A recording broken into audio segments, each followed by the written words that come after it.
Welcome back to Be That Create That. I want to appreciate you guys for being here, whether you are joining us inside the community, you are joining us on the podcast, or you are joining us on YouTube. I just want to say thank you. I also want to say I'm so proud of you. And part of the reason I say that is because not enough people are taking the time to not only learn, but then once they learn, they're taking action on the thing that they're learning. A lot of people are going through analysis paralysis, but not you. If you are here, then I know that it is because you want to do better, create better, be better for yourself. So I want to dive right into it. I'm Trienne. I am a leadership performance coach. I work specifically working with people to help develop the leadership within themselves, but also on their team.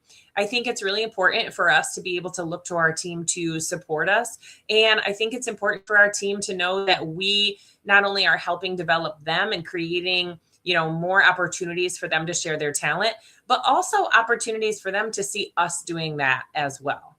And if you've been with us for a while, I talk a lot about how we can really create different opportunities for our team. And in order to do that, it's opening more things on our plate to be able to do some things in our future that we want to do as well.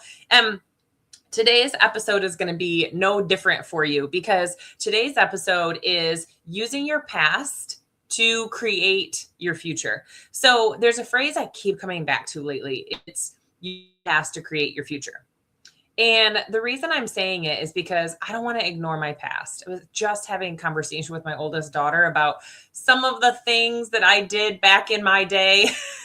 And we were kind of joking. She's like, Mom, you were so wild. And Blake and I are so not. And I said, it was not really wild. I said, I had some times where I felt very free to, choose my own identity and choose my own experiences. And I don't want to say I rushed into things, but I definitely tried a lot of things and went a lot of different places. And I learned a lot, but I don't try to relive that past.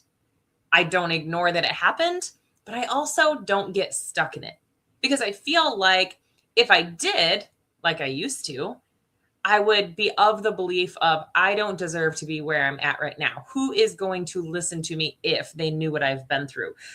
And those types of things are not serving us. Those conversations are not transforming into our leadership lifestyle. And as leaders, our past isn't just baggage. It's just data. It's just information. It is irrelevant to the point that it shouldn't hold us back. It's experience. It's wisdom that was earned the hard way. And when we choose to look at it through the right lens, it becomes one of our greatest leadership tools. So the early version of my leadership journey, I really thought leadership meant that I had to have all the answers, working harder, being tougher, carrying more on these shoulders. I really believed that results came from control and from speed and from proving myself, specifically as a woman in a male-dominated group. At one point when I started at Ponderosa, I was the only female general manager in a room with 15 men. And I really thought as a 23-year-old woman straight out of college, I had some crap to prove. And when I really realized that the only person I was really trying to prove that to was myself, I started to say, okay, what do I need to do to better myself in my restaurant at the time and not worry about what all these other guys are doing? Because that point, it wasn't about them, it was about me. So some of the control, speed, proving myself worked until it didn't. Because what I didn't realize at the time was that I was leading from some survival mode, from a place that was not sustainable.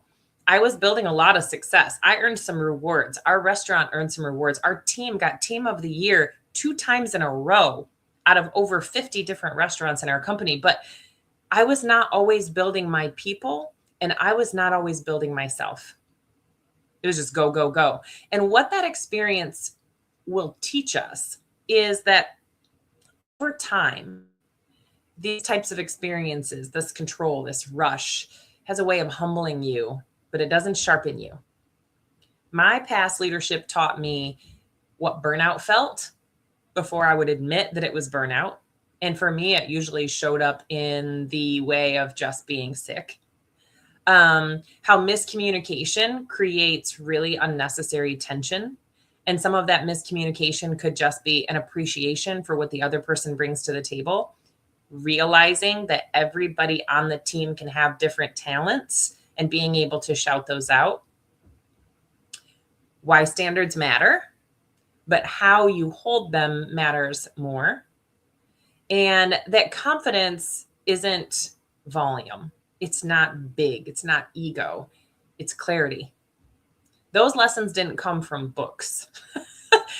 Those didn't come from my management degree at Western. Those came from moments that were really uncomfortable, really messy, really raw and real. And that's the point. Your past leadership experiences aren't mistakes that then need to be erased. I say everything is a lesson or a blessing. They are lessons to be learned. So obviously, today my leadership looks way different. If you followed me for any time at all, you know over the past 30 years, I've gotten time in retail management, restaurant management. I managed a comedy club. I worked for a loan department at a bank. And I've been coaching women in leadership now and helping to build teams and create vision board workshops since 2018. So now I lead with intention instead of reaction. Now it's curiosity instead of an assumption. I always am curious about the intent, but I typically assume that it's an optimistic intent. I lead with boundaries instead of no. No is a complete sentence. And if it's not a hell yes, you will hear from me. It is a hell no, and that's okay. Empowerment instead of control. I don't control what everybody does on our team. Instead, it is, who can I teach today? How can I work with this person in a way that's going to make them better at the end of today? And now I understand that leadership isn't about being perfect.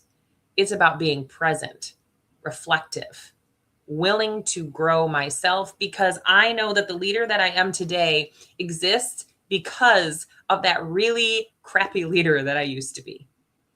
I have worked so hard on my own abilities and talents and skills and communication that I now know how to see it in other people. And I also know the steps they need to take to get past it. I use my past for more of a strategic advantage. So here's the shift that I want you to really consider. So instead of asking yourself, oh my gosh, why did that happen? Or what we're going to do instead is say, what did that teach me? What did I learn? Instead of thinking, I should have known better. I shouldn't have been there. I shouldn't have said those things. Now we're going to try, now I know better and I can lead the conversation differently. I can lead the situation differently. Your past is going to show you the things that you need to repeat, the things that you need to refine and make better, and the things that you need to release. And that awareness is what's going to help create a stronger future for you. I can look back on different conversations and tell me if this resonates with you, but I am able to say the conversation again in the car about a different way that I would have maybe said something. And that helps me learn from that and be able to do better when another conversation that's similar comes up, because it will. So take a moment and ask yourself, what leadership moment do I feel like has shaped me the most? What pattern do I see in those past decisions that I can look at, I can reflect on, and I can make better, because I want to intentionally lead differently moving forward. Growth isn't going to require starting over. It's going to require building upon things that we've already done and moving forward with some clarity about what we want and where we want to be and what we want to see in our teams. So I want you to understand that your past does not disqualify you. Your past has prepared you. Your experience didn't weaken your leadership or make those years ones that you don't want to repeat or relook at. They deepened your leadership. because you use what you've lived and you use what you've learned. And now you're letting it guide you to be a better leader that you're becoming. Because most of all, we want to remember that our powerful future is built by leaders who are willing to learn from their past and then lead with purpose. So if this was something that resonated with you and you're like, I really want to take a look at some of the things that have happened for me and how can I learn from those experiences and how can I communicate differently with my team and how can I learn to empower my team? How can I work with them to develop their talent? I want to be there for you. Our community wants to be there for you. So the first thing I would say is join us in the Be That Create That community that is on Facebook. We talk about different leadership conversations we have. I put a lot of inspiration in there, things for us to think about, journal prompts, books that we're reading. I also want to invite you to do just maybe a coffee chat. I'm going to put those links down below so that you guys have those, whether it's on podcast, YouTube, or in our group, because I know for myself, when I didn't have the monetary means to hire myself a mentor, I used a lot of different mentors that I found online. I have some information like this in the history of some of our trainings, but there came a time where I had to decide because I was getting so much information from so many different people. I had to really decide for myself who is speaking the most truth to me that I can use and move forward. And if you think that being able to pick and choose from some of those things and implement on your own works for you, then I absolutely love that for you. And I've been there and done that. I will tell you, I moved the fastest when I had one person that I could specifically talk to and work with that knew where I was coming from, that understood my business, that started to learn to understand the way that I think. And we were able to move miles ahead of when I tried to do it on my own. So that might just come with a coffee and connect. I'll make sure that I get those links down there for you below. Also, please share in the comments what your biggest takeaway was from this point, and then share it with someone who you think may absolutely learn something from this as well. I appreciate your guys' time. I appreciate you listening to the podcast, being in our community, and following us on YouTube. And I can't wait until our next episode. Have a great day.